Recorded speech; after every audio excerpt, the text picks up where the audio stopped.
Volčje noči, pripoved o najdenem glasu. Prolog. Tisto zimo sem izgubila glas. Nič fizičnega, zdravnica je le skomignila z rameni. Besede so se mi zataknile v grlu, kakor zamrznjen studenec. Delala sem kot urednica, popravljala besede drugih, dokler moje lastne niso postale tuje, kot narečje, ki ga nihče več ne razume. Medtem ko sem iskala božični okras, je na podstrešju babičine hiše s police zdrsnil zavoj. Bil je prepasan z brinovimi vejicami in rdečo nitjo. Vonj po mokrem gozdu in vlažni zemlji je kot spomin napolnil prašen zrak. Na usnjenih platnicah zvezka se je v zlati barvi bleščal napis: 12 noči, 12 vrat. Moj zemljevid 1946, Alenka. Moja babica, ki sem jo poznala le kot tiho ženo s sključenim hrbtom in delovnimi rokami. Odprla sem ga. Na prvi strani, v črnilu, ki je zbledelo v sivo, je pisalo: če ne veš, kako začeti, vprašaj noč. Njen odgovor ni beseda, je tišina, ki nosi odmev tvoje prave poti. In tako sem začela. Prva noč, januar, namen. Babičin citat. Prva noč je kot nepopisana stran, vonj po smoli in svežem snegu. Vprašanje te noči ni, kaj bom, ampak kako bom. S kakšnim glasom stopam v ta novi prostor. Naj bo ta glas mehak kot prvi sneg, ki pade in zaobjame vse sledi starega leta. Sedela sem ob oknu. Mraz je risal rože na šipo. Namesto, da bi si prizadevala za odgovor, sem samo odprla roke ter dlani obrnila navzgor. V tišini, ki je zdaj postala izbira in ne prisila, se pojavi občutek. Neroden, previden, a trden, kakor stopanje z bosimi nogami po neznani zemlji. Namen ni bil cilj. Bil je ta pripravljen korak v temo. Tišina ni bila praznina, bila je posoda, ki jo je napolnjeval odmev mojih lastnih korakov. Druga noč, februar in odnos do sebe. Babičin citat. Voda v škafu se je spremenila v led, a v sredini je še vedno temna, tekoča. Po noči sanjam, da kličem na pomoč, a iz grla ne prileze nič. Zbudim se in si rečem, dovoli si glas, tudi če trepeta. Led ni zloven, samo pozabi, da je tudi voda. V sanjah sem tekla po ledenem jezeru. Pod nogami je pokalo, a jaz se nisem mogla ustaviti. Zbudila sem se s srcem, ki je tolklo ob rebra. Kje sem do sebe preostra? Prav tako tudi odgovor. Pri vsakem odlašanju, pri vsakem neizrečenem ne, pri vsaki misli, da nisem dovolj. Bila sem kot tisti led, trd in hladen, da preprečim pogled v globino, ki se boji zmrzovati. Zunaj je sosedov pes, stari Miško, tulil, privezan na kratki verigi. Njegov pogled ni bil divji, bil je utrujen od boja z lastno nesvobodo. Brez besed sem odpela verigo. Zaškripala je, kakor da protestira. On je obstal, presenečen nad nenadno lahkotnostjo, nato se počasi obrnil in odšel v toplo vežo.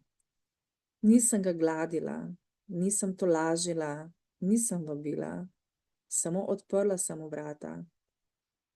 Tisto noč je tuljenje utihnilo in v meni se je sprostilo nekaj krčevitega. Neka napetost, ki me je držala po koncu vso zimo, je nenadoma popustila. Bilo je kot, da sem izdihnila zrak, ki sem ga zadrževala mesece in leta. Tretja noč, marec, pogumen začetek. Babičin citat. Tretja noč je za seme, ki trepeta pod zemljo. Ne smeš ga izkopati, da vidiš, ali še živi. To je zaupanje. Začetek ni v dejanju, je v tem, da se seme prizna in se mu omogoči prostor v mračnem, varnem trebuhu zemlje. Imela sem zamisel za zbirko pravljic. Zvezek je ležal prazen že 2 leti. Ni me pestil strah pred neuspehom, temveč pred tem, da bi bilo delo in s tem jaz vidno. Tisto noč nisem napisala niti besede. Vzela sem svinčnik in na prvo stran praznega zvezka narisala drevo. Njegove korenine so segale globlje v tla, kot veje v nebo. Moja roka se ni tresla. Začetek ni bil eksploziven ali glasen. Kazal se je v tem tihem, temnem priznanju. Nekaj v meni obstaja in si želi rasti. Pritisnila sem svinčnik in poglabljala korenine. To je bilo dovolj. 4. noč, april, nežnost in rast. Babičin citat. Pehtra baba gre. Nekatera zrna padajo na trdo, druge v mehko zemljo. Kam pada moje? Kaj v meni potrebuje mehko zemljo, ne več počitka in pritiska? Spomnim se na ranjeno mesto, ki sem ga še vedno krčevito varovala. Pšeno nežnosti naj pade tja.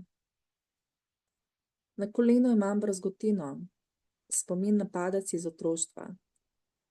Vedno sem jo skrivala, tisto noč pa sem jo pogledala v svetlobi sveče. Ni bila grda. Bila je le zgodba, vrezana v kožo.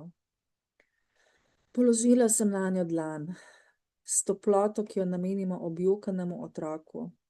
Nič več ni bilo sramote. Samo spomin na dekle, ki se je znalo pobrati. Rast se ni zgodila z dodatkom, z več, temveč z odvzemom, z manj. Z opustitvijo sramu, opuščanjem pritiska, da bi bila brezmadežna. Koža pod mojo dlanjo se ni spremenila. Sprostilo se je nekaj globljega v meni. 5. noč, maj, telo in užitek. Babičin citat. Našla sem star lonček in vanj nalila vodo iz studence, ki naj bi bila v teh nočeh čudežna. Ko sem si umila obraz, se nisem čutila lepšo. Čutila sem se pristno. Užitek je v tem, v čutenju vetra na koži, v okusu toplega mleka, v prebivanju. Ne gledam se, sem. Odšla sem na vrt pod temnim, zvezdnatim nebom. Zemlja je bila hladna in vlažna, a ko sem jo z dlanmi rahlo odgrnila, je dišala po tihem, sproščenem življenju.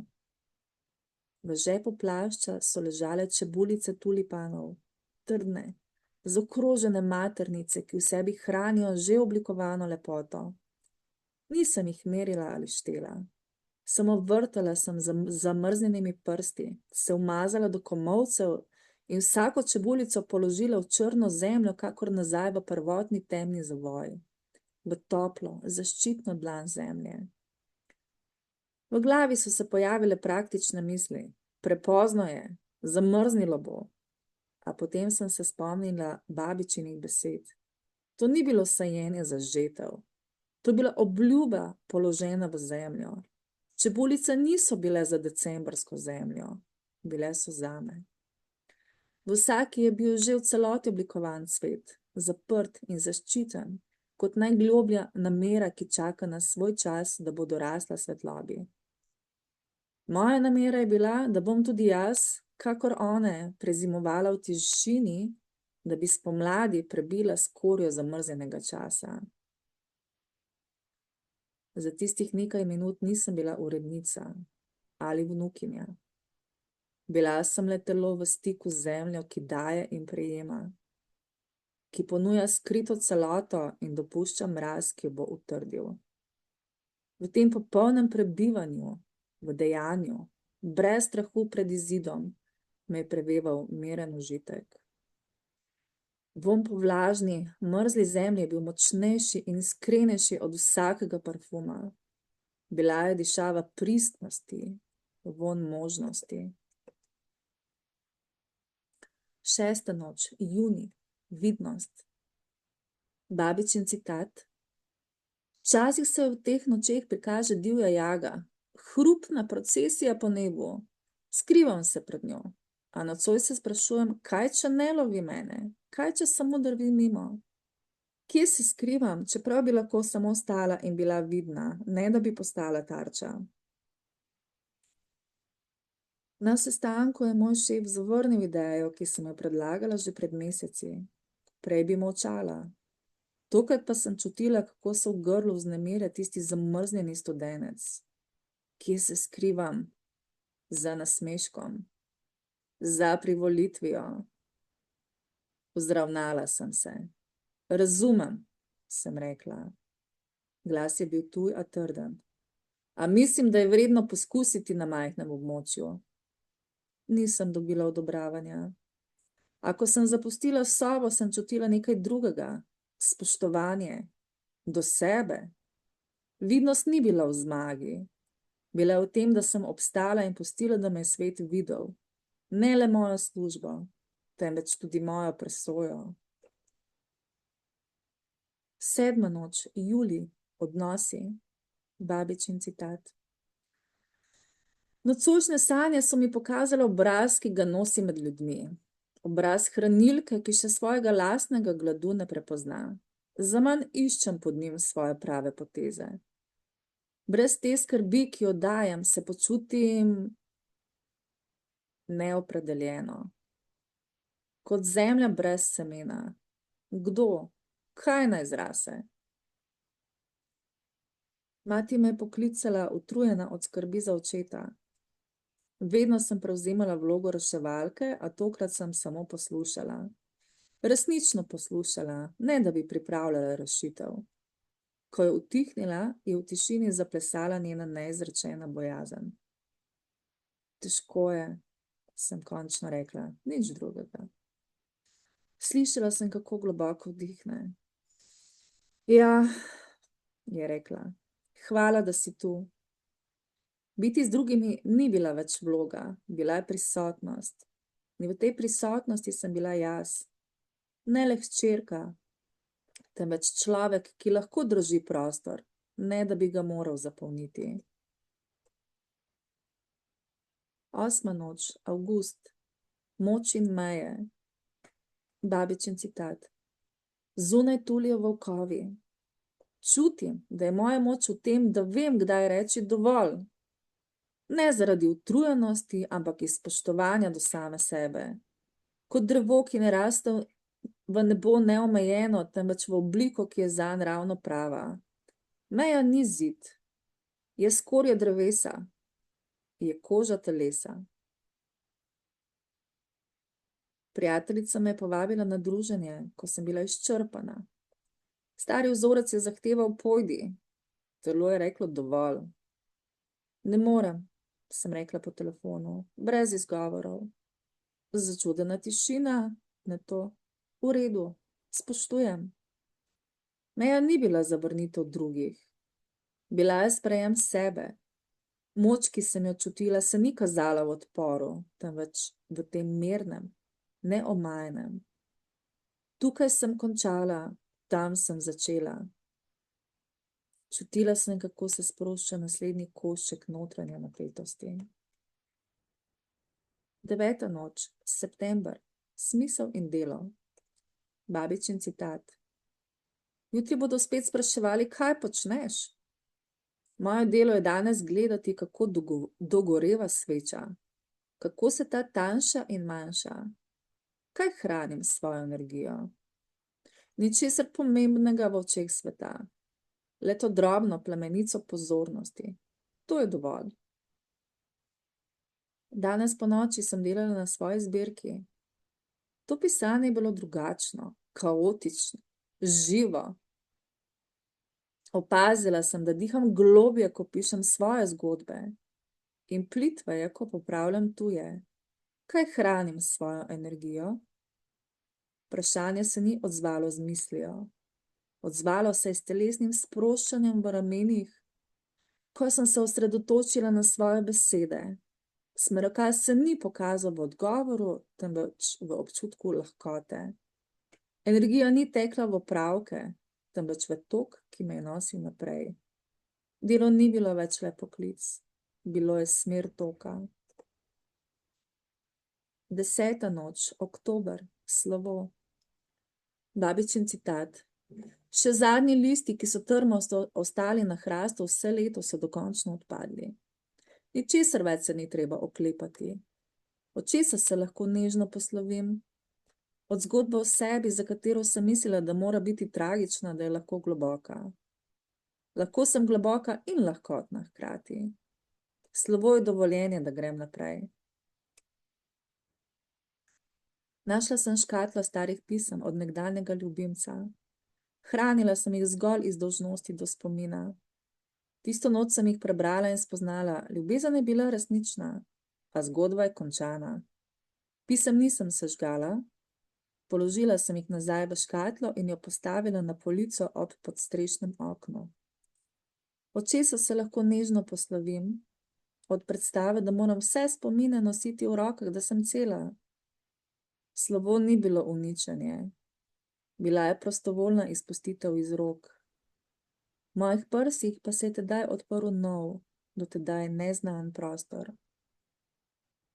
11. noč, november, resnica. Babičin citat. To je noč, ko so duše najbližje.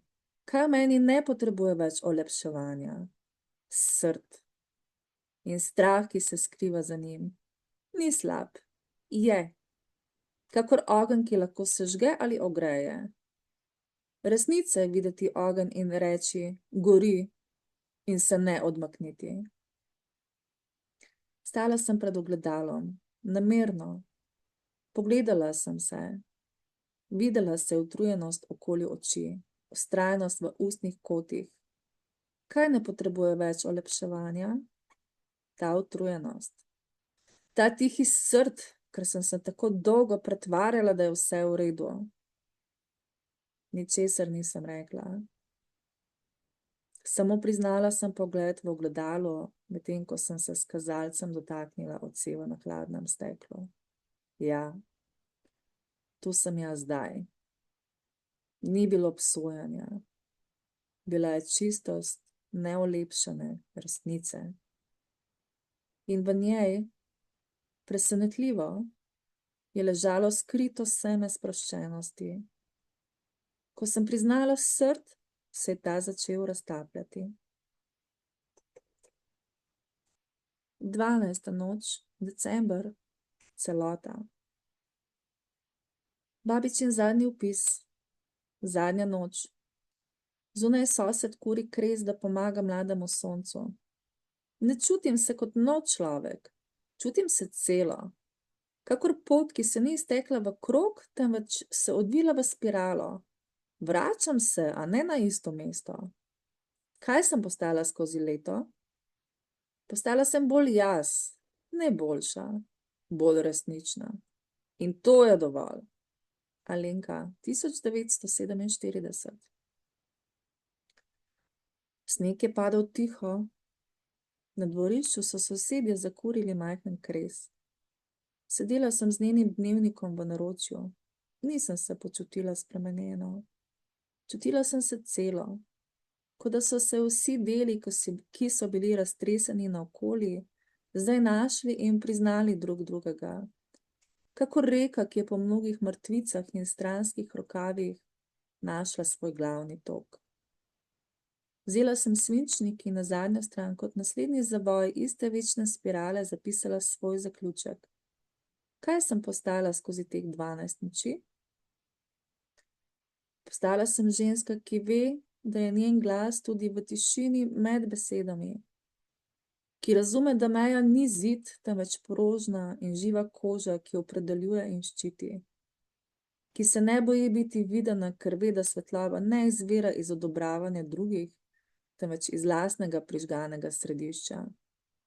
Nisem našla čarobne rešitve. Našla sem svoj ritem in to je dovolj. Lina, tekoče leto v zahvalo Alenki. Epilog. Pomlad. Zvezek ne leži več na podstrešju.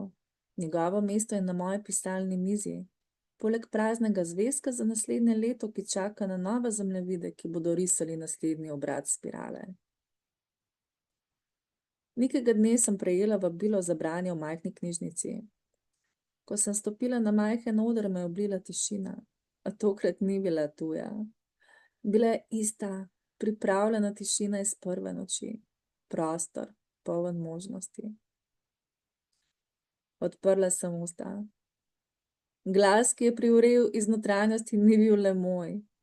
Bil je glas, ki se je rodil iz babičinega glasu preteklosti in mojega glasu sedanjosti. Oba prepletena v eno pripoved. Ko sem končala, je v tišini za hip odmevalo zgolj šumenje srca. Tudi to je bil glas. Vedno je bil tam. Čakal je, da ga v 12 svetih nočeh nežno pokličem po imenu. Ne z vpitjem, temveč s poslušanjem tišine, ki je nosila njegov odmev vse življenje. Ko sem se pozneje vrnila domov, sem se sprehodila mimo gredice, kjer sem po zimi brez gotovosti položila čebulice v mrzlo zemljo. Iz nje so zdaj rasli tulipani, ne vsi enaki. Nekateri bolj odprti, drugi še napol zaprti, a vsi pokončni, prisotni, resnični. Niso spraševali, ali je bil čas pravi. Preprosto so cveteli, tako kot tudi moj glas.